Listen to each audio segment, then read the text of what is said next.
Opening the Heart Attack and Stroke Prevention Center has been so exciting for our team here, and we are just have a story that we want to get out there, that the easiest way to get started is to actually start with the CIMT scan, and that's what we all did at AOSH. Back in 2011, we had CIMT scans run and found that we had some early disease in our arteries. And so that is just a great place to get started with your own health. And I actually found out that I was pre-diabetic, and if I hadn't had the CIMT scan, I would have never known that. So it's just a great way, a good screening to get started with.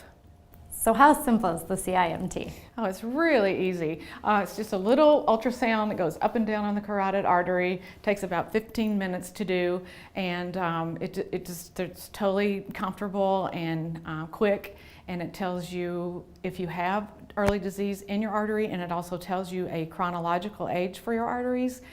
So if you're 60 years old and your arteries are 90, then you need to get proactive and do something about it. So come here and we will help you with that. And that's just so important. I think starting with yourself is what's important, because as I watched other dental professionals not only have their carotid scanned and find out that they had vascular disease, and really not even knowing, it was unknowing, what we call silent disease happening.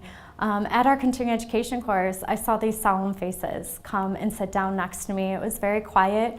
I, as one of the younger team members, didn't have that going on, but I had an older vascular age, so that actually concerned me, which led me to go on to take my own bacterial test and find out, what is the root cause? What is driving this?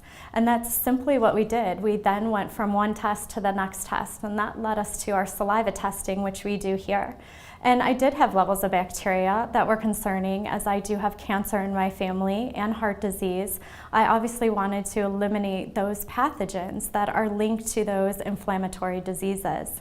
And then that's really what led me to wanting to test my own family, and led me to genetic testing, because then I'm looking at my young children and looking at their lives and what do they have ahead of them. Can I actually prevent that?